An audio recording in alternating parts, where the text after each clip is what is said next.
exciting is loud. We are sponsored by NordVPN for this. The crowd are going berserk because the Liverpool players are coming back. They just want to show their appreciation, show the love. There's some kids trying to get kids. There's some supporters right behind us. You might see a lot of actually going to hear a lot of noise, but people are excited, Neil, because they saw the Liverpool win. They saw a really good game, exciting Liverpool performance, and everyone's feeling positive. I'll never talk a Liverpool team down, but I was worried about this. The reason why I was worried about it was because Arsenal had pre-seasoned well, but also I felt like this is a massive pre-season for Arsenal, and they all know what they're doing, they all know what they're about, and you get to see that first 10, by the way. You know, there's a couple of moments in the first 10 minutes where if they go the other way, there's every chance we're sitting here and we're talking about Arsenal in 1, 2 or 3, and it all feels a bit awkward, but they don't, and Liverpool crucially keep playing and keep believing, and I think it ends up being first half, Liverpool are the better side, they deserve to go in ahead. And I'm made up about that, as I say, because it would have been easy to say, this is an Arsenal side who knows what they're about, this is an Arsenal side that's been playing together for ages, but in the end it's Liverpool who look more the part, and it's Arsenal you feel like are playing more in bursts. So listen, it's still only a pre-season game, no one's getting carried away as we do this video, you know, no one's going to make a mad shout or anything like that, but let's be clear about this, these lads that we face today are in this to try and win the Football League, and Liverpool in that first half period are more than good enough to play against them at this stage of pre-season. Not getting carried away is important, Dan, but it could have, when it went down, Neil talked about getting carried away, we could have got carried away the wrong way if we'd have got beat 2 or 3-0. I was walking around Philadelphia this morning and there was loads of Arsenal shirts and they're trying to have it with you and all that, and I'm thinking, I don't want to get beat.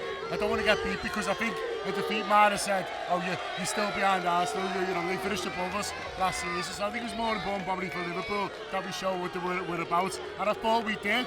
Like Neil said, they came out the traps well, but I like the fact that they worked it out. They probably got a bit caught by surprise how aggressive the press was, but then they worked it out from there, created chances and scored a couple of great goals.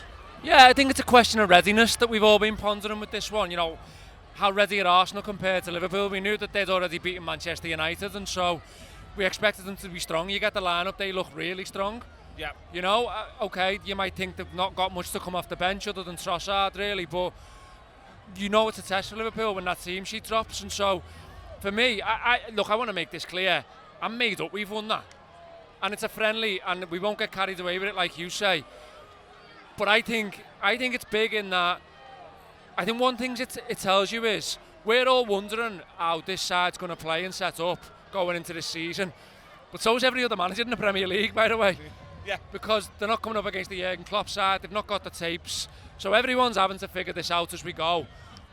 And what I think is really interesting as well, and we'll probably cover it more on review tomorrow, is the idea that he's just mixing about with a few different things and he's trying a few different things. And the second half is so different to the first in loads of ways, and that is a lot to do with personnel at this point. But I think there's a thing here that ultimately there's going to be so many instances where you just haven't got the tapes for Liverpool yet. Yeah. And that can be a really good thing, especially with the first 3 months in the season. It's an excellent point by Dan. We saw variety in Liverpool's play. The first goal is maybe a bit more of an old-fashioned Liverpool goal, and by old-fashioned means sort of the last few years. They're getting in around the back. It's Mo Salah. We've seen Mo Salah score that goal before, but the second goal is the passing around, that they're trying to shuffle everyone around, and then it's a beautiful ball by Harvey Elliott. The common denominator is a great ball by Harvey Elliott, but they're very different goals, and you're always seeing this combination of styles from this Liverpool team. Yeah, massively so. First and foremost, I'm delighted for all these. I'm delighted for everyone. I'm even delighted for some Arsenal supporters. I'm not going to be daft about that. They got to see Mo Salah score the Mo Salah goal. It's the most Mo Salah goal imaginable, even the way in which he gets his body in front and then calmly passes it into the back of the net. I'm genuinely delighted that everyone here got that.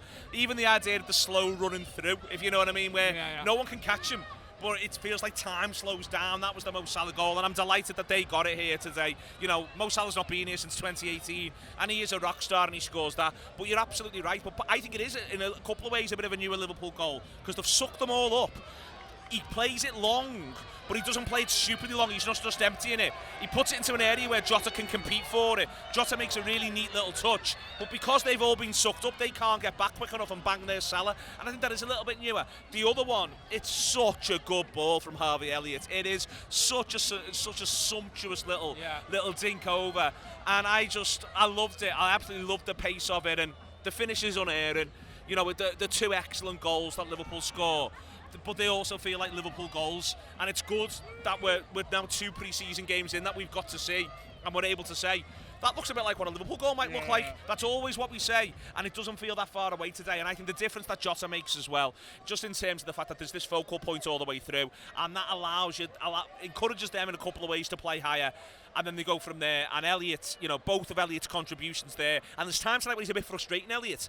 But then that's part of being a number 10. Yeah. Is that sometimes you're going to do. Player, you're going to just do my head. Was frustrating. Exactly, you're going to do my head in a bit at times, and I'm going to think, why didn't you do the right thing or the right thing or the right thing? But if you're constantly trying to do the incredible thing, then that's the way it's going to go. And I'm really pleased with both of those goals. Yeah, I'm sort of looking around. A few people on post-match fight said, Gibbons was distracted. There's just sort of stuff going on. There's still Liverpool players signing stuff over there. There's people cheering us, which is really nice. Harvey Elliott, like a rock star, he was in the crowd. I was like, what's going on over there? He was in there. Like Pat Cash. One for the teenagers. Harvey Elliott doesn't even get the reference. He certainly does. It's his Darvite. But he was in the crowd enjoying the adulation, and he deserves the adulation because it was a match-winning performance from him. Yeah, it was really interesting to watch first half. I think that 8 position's going to be so intense for Liverpool. We always fixated on what Fabinho could do in a 6, and how much he had to do for the team. I think you might see that sort of flipped a little bit, and I think the 8 was the position that when you watch the game from the stadium, the manager was really, really keen to have discipline in. So he was really managing Elliott a lot through the first half. But Harvey, if he didn't enjoy that tonight, then then he's doing football wrong, because he gets so much ball. I think he did enjoy a lot. He was in the crowd. He was in the crowd. That's how much he enjoyed it. Didn't see him surfing down on someone's. Oh yeah. Anyway, he gets so much ball. He gets on the turn. He gets in the arse space. He gets those 2 wonderful assists that you've referenced. He even has a couple of instances where he should do better with both shots and passes. So he's feeling his way in a lot at the time. But look, I think for us, we've got to sort of look at what the manager's doing in terms of who he's playing where and what he's positioning and what he's trying. You see Szoboszlai go deeper tonight, and it's so good. Like him and Jones are so pleasing to watch. First half, you see second half, it's almost 4-2-4. Yep. And I think the really interesting thing about that, if you take it away from the tactical side, is he's determined to get 45 into Naoni. Yeah. Stefan Bajcetic is on the bench there. He's determined, even if it means changing the shape, to get 45 into Trainioni. So there's tons to take. For Harvey, I mean, he's clearly enjoyed it, but he should have done as well, because he's had a great night there, and he's been able to, I hate the term expressive, he's been able to be expressive in a way that I think it's been set up for him in terms of how it suits him. So yeah, good night for him, good night for the midfield all round. I'd say it was really, really, Liverpool got hold of it in midfield after 10, which I thought was really, really important. Yeah, they did, and I thought it was justification for the selection, because Endo drops out of the team and he goes Curtis and Szoboszlai as the deeper ones, and you might think, there's not a natural tackler there, whatever, but I think the way Liverpool were able to control the ball showed what he'll be thinking when he picks these sorts of teams. Yeah, they both build play and then back play up. They're doing that going in both ways, and for me that's exceptional. They're building the play, they're part of getting you there, but then they're also very, very good at backing it up, and they're each taking the little turns to go as well. The old style, one goes, one stays in a 2-man little midfield there to add one more in. Pleased to see that, pleased to see, I like Szoboszlai deeper. I liked it last season when we saw it from time to time, and we keep saying, and there's lots of chat around, that the new perfect holder doesn't exist for Liverpool. Mo Salah's coming, by the way, so it's going to get noisy. It's going to get very noisy indeed. The perfect holder doesn't exist for Liverpool, and that's, I don't know if that's true or not. But what Liverpool are asking of the position is this. It's different. It's going to be difficult to get through. Mo Salah is most definitely coming, and they are absolutely delighted about it. And I'm of the view that I'm made up to see Szoboszlai get a go at it tonight, and he stays there second half as well. And I'd like to see him get a go at it in the next game. I just think he's so aware of what's going on around him, just like we are at the minute of what's going on around us. He's so aware of what's going on around him. You can't, you've just got to really praise that from him. I think he's such a responsible footballer. That's the thing. He's so responsible for everything that's around him. Him and Jones were talking all the way through. For me, there's something in it, there really is. And it might be that he goes back to playing further forward. It might be that he even goes and plays wide. But I like him there, I really do. And if Liverpool are, Liverpool may just find it easier to buy 2 attacking players possibly than by an attacking player and a holding midfielder. They might find it easier to do that. And if it is easier to do that in terms of the talent and what's on the market and what's available, then asking Dom Szoboszlai to play deeper quite often, I think, is no bad thing at all. Yeah, I'm going to have a quick break now, just to give a shout out to NordVPN. I found it really useful on this trip in terms of the internet security. We're logging into some mad Wi-Fi's, as you can imagine, and so having that peace of mind, that extra internet security when I'm logging into Wi-Fi's that I'm not sure about is a massive thing. Phishing attacks are a thing as well, and so protecting yourself from those when you're uploading and stuff like that, is a key thing. But I think for a lot of us who are travelling, one of the main things is being able to switch your virtual VPN to another location. So out here in the US, I can switch it to the UK and keep up with my favourite UK soaps, which I obviously love. But can't get you off Corrie. And you can't get behind. It's no, it's a loser's game. Yeah, you're always playing catch up forever there. Yeah, you're always playing catch up forever. David Platt will be there forever, lads. Don't worry about it. Never leave. But whatever it is that you don't want to miss while you're away, NordVPN allows you to do that. But the other way as well, if there's certain things that aren't on the TV, maybe certain sporting games that aren't on the TV in UK but are abroad, you can access that through that, again, from changing your virtual location. So loads of offers for Anfield Wrap subscribers at the moment. If you go to nordvpn.com/TAW, you get your 4 months extra free, you get your 30-day money-back guarantee, all of that as well. They're still going mad for Mo Salah over there. It's quite something. They are indeed going absolutely mad for him. Feel free to go and see him, Ash, if you want. This will be fun. If you want, there's something where, all the way through, I said before about what it means when he scores the goal, and you actually see some Arsenal shirts, and they're all getting involved as well. He is one of the world leaders of this game in the last 70 years playing for Liverpool. He is one of the one of the top 5 names in the game. Messi's obviously always going to bestride the game like nothing else, but then it's arguably across this period where Salah's been at Liverpool, it's arguably a toss-up then, next one down. Yeah. And he's won everything that there is to win, but also he's done it his own way, and he's got his own personal charisma that people all over the world can respond to. He really is a rock star. It is like Beyonce's turned up, and I made up for it. He is a superstar. Because if you're a Liverpool fan as well, we did the show last night and we asked how many people were going to see Mo Salah for the first time in the flesh. Probably 80% of the room. And this idea that, from afar, from the other side of the globe, they've watched him score against Man City. They've watched him score Liverpool's greatest ever goal that never got given against Tottenham. They've watched him score in the Champions League final. They've watched him lift every trophy. He's been a flag bearer, but he's also been your man of the moment. He's also been the man who turns up. He's the front man. And so to see it in the flesh, to see him score a goal tonight, and it's, the goal's great because it reminds you that he's still got that yard when he needs it. Yeah. Zinchenko did not want to know tonight, no, I didn't fancy it at all. Didn't enjoy his strength and didn't enjoy his pace. No. When you're desperately trying to pull someone back after 5 minutes, it's always a good sign, to be honest, for you. And when you're Zinchenko and you're trying to reassert your place in this Arsenal squad and you see that team sheet, you're like, well, I've been playing Liverpool in a pre-season friendly, gaffer. Yeah. Any hopes here? Yeah, it felt like when Trent was struggling a bit, he kept on getting these amazing left wingers to play against. It was just like, sort of, come on. But there was a little bit of that. Just to sort of finish up, Dan, and like you say, there's going to be much more going out on the Anfield Wrap. You guys are doing the review from out here, which I'm really looking forward to listening to. We made some notes in the press box, let me tell you, so we better be good now. Cost me dinner money. Not that you judged them for it, John. Oh, absolutely. Nerd. It doesn't write itself, John. Where do you think Sean Rodgers gets set up for them boxing analogies? There's going to be the audio reaction show as well. That we're going to find a pub down the road, go and find Paul Senior. He'll have answered we're good. He always does when we're doing on as well. But another thing I did want to mention was defensively, because Arsenal are a good football team, Dan, and they pulled us about, and it's not necessarily. Well, it isn't a first choice back line at all. You could make an argument they're none of the first choice back four a player, but I thought individually they defended really well. There's obviously moments where they struggle a little bit, and I don't think Chimikas will want to see the Arsenal goal back, because he absolutely gets sent for the Philadelphia Tribune. There we are. I don't know if it is. I don't know if it is the Tribune, but it could be the Tribune. Well, if it is, he got sent for it, and so that was a sort of ideal. But Quanton in particular, there was one massive block in the first half, and I was just impressed by how they went about the work, and how even if structurally they weren't perfect, because how could they be individually? I thought they were spot on. Yeah, I thought Seth Vandenberg really impressed me in the flesh. I thought he was so aggressive.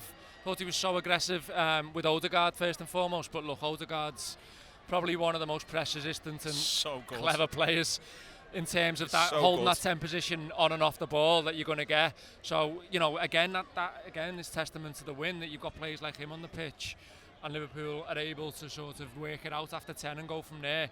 So Sepp Vandenberg really, really impressed me. Quan's so calm, like he's so measured in what he does, and there's no bluff about it. Look, don't get me wrong, you're almost, you know, you're at that phase where you're warming into the season and everyone's the same in a way. But these games can be a bit of a fool's errand if you're not on it by 10%. Yeah. You can be made to be a bit of a divvy. And the pitch isn't great tonight either. You know, it's fine, but it's not Premier League level of what you're used to. So if something maybe bobbles a little bit, if it holds up a little bit, all of a sudden you're on the end of one. And your whole pre-season can feel like, you know, it's just come sort of really, really internal in terms of a mental thing. And so there's tons and tons of pitfalls. But Quansah, for me, like I say, there's no bluff to it. Like what he's doing is genuine. The way he plays the game is genuine. The way he's sure of his own convictions and his talents and his attributes is genuine. And he just handles everything. He handles everything going over the top. He handles Havertz coming in short. He handles Havertz coming onto him. He's so Martinelli measured. moving into space. And you know, I think the thing that's worked in the last couple of games with them two being centre half is the styles actually make for a decent partnership in that sense. You've got one who's willing to go, you've got one who's willing to sit. He's got so much time. Yeah. I can't believe how much time he has. And to be honest with you, like, there's the lad who plays for Arsenal who wasn't there tonight. Saliba. And when you watched him at times last couple of years, I've been a bit like, is this fella carrying his own time around with him, that he just gets extra? You know, and we saw that with Virgil, but with Virgil, it felt like almost a supernatural thing in every single aspect of it. With Quansah, there's something else, but it is an assurance, and he does just appear to have a bit more time than some defenders do. He never seems hurried, and to me that is, you know, that's the measure of quite something. And I keep making the noise around, you know, the thing with young players is it's not linear and it's not this and it's not that. Making me look like a divvy, to be honest with you, because he is making it look like it is linear. He's making it look like he's doing the business, and you know, for me, he was man of the match. Liverpool player of the match. That would be where I ended up. That's what I thought he was tonight. And I think that bodes really, really well going into the new campaign. It feels like there's a real place for him in amongst this at the minute in the first team. So impressed with him yet again. Absolutely, and the Reds were impressive and the Reds won. Listen, because this video is going out for free, I do want to say a huge thanks to everyone in Philadelphia, especially the Supporters Club guys, Lou and Gary, and the rest of the team who went above and beyond to welcome us. We've had so much fun. The live show last night was incredible. The tailgating today was really fun, and watching it with you guys in the stands was a real experience. So thank you so much to Philadelphia. We're here for another day tomorrow. We'll be doing a few shows, and then we're off to South Carolina. I nearly forgot where we were going there. Columbia. It's quite something. Columbia and South Carolina to watch them against Manchester United. And I've heard, Neil, that they don't want to know. I don't think Man United will look at that tonight and they won't want to know. You know, but that's one of the Man United things, do you know what I mean? There'll be a few players who are playing for Man United who'll be looking at Salah scoring that goal going, oh, come on. Not him again, you know what I mean? He's going to pick him, is he, from the outset? Listen, it'll be great to get South Carolina, but I can't echo enough of what you've said there about Philadelphia in terms of the hospitality, in terms of every single aspect of it, in terms of also the fan park that was on before, in terms of the general reception. They've absolutely loved it. They'll be made up that Liverpool have come in the same way Pittsburgh have as well. You know, You get stuck into refs, which I'm banging. They also do get stuck into refs. It's also just a reminder as to how big this thing is. You know, this football club's enormous. It felt like about a 70-30 split in here tonight between Liverpool and Arsenal, but this football club is monumental, and I think that we forget that at our peril. And on nights like tonight, where they beat the team that finished above them last season by 2-1, it's just important to remember that too. This is serious business. You know, it's not nostalgia. We're not having that. We're living in the moment, and it feels like a good moment. It feels like a good moment, and long may that continue. Huge thanks to Philadelphia, massive thanks to Ash for filming this, and obviously to Neil and Dan. That has been your post-match pint off the mix zone, up the Reds. Bring your digital life to a whole new level with NordVPN. Choose the fastest VPN on the planet and explore the internet without interruption.